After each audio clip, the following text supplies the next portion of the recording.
Ik ken dat vrouwke. Ik ken dat vrouwke al wie een klein wordt. En die is voor dich. Zou ik je van lullen? Ja, we kennen lullen. Zo.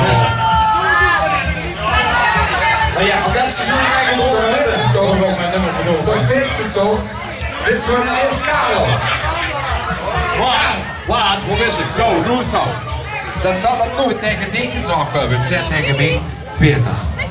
Wat best tegen de leuke, aardige vent. Heb ik toch geliegen of Ja, maar niet? dit gewoon leren liggen bij mij. Kareltje. Heel erg.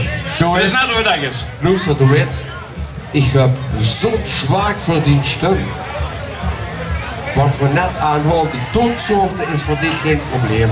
Maar ik geloof het nu verrassen. Ja, allemaal dat ook allemaal. En gewoon voor oeuveren met oud en jong. Ja, een jong kan. Het wordt een duo binnenkort. Ik ben nog geen jongen, ja. Die ervaring wordt de toekomst. Zo. Ja, is goed.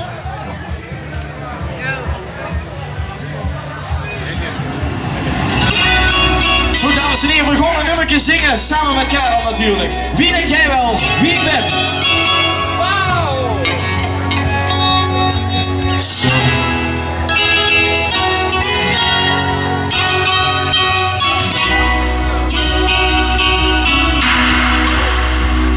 Ik heb een tijd aan jou verspeeld. Ik heb me steeds maar weer verbeeld dat het echt iets worden kon, dat het klinkte tussen ons, toch sta ik hier alleen.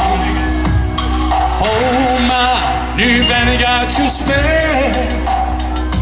Oh, geloof me, al mijn woorden zijn gemeend. Ik stel jou nu voor de keus.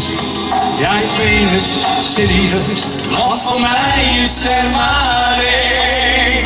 Wie jij wel wie ik ben, dit heb ik niet nodig om het goed te voelen.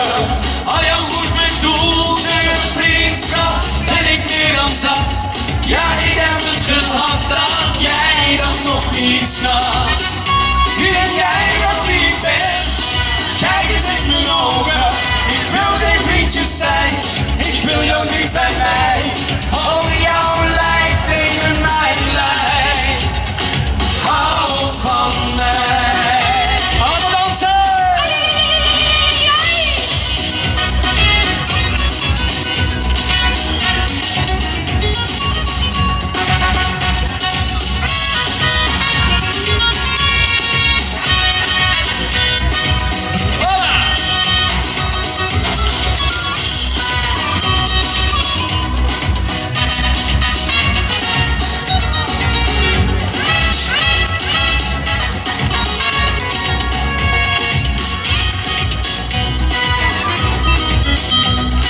Weten wat je voelt. Laat mij hier zo niet staan. Wordt mijn moeite niet beloond. Jongens, zeg me, dan zal ik gaan. Wat denk jij wel wie ik ben? Dit heb ik niet nodig om het goed te voelen. Al jouw goed bedoelde vriendschap ben ik weer dan zat. Ja, ik heb het gehad dat jij dat nog niet snapt. Wie denk jij wel wie ik ben? Kijk eens in mijn ogen. Ik wil geen vriendjes zijn. Ik wil jou niet bij mij. Oh, jouw lijf tegen mijn lijf. Hou van mij. Jarno Bex! Meneer Vlu, dankjewel. We gaan even terug naar de dishockey. En Frans komt er zo aan.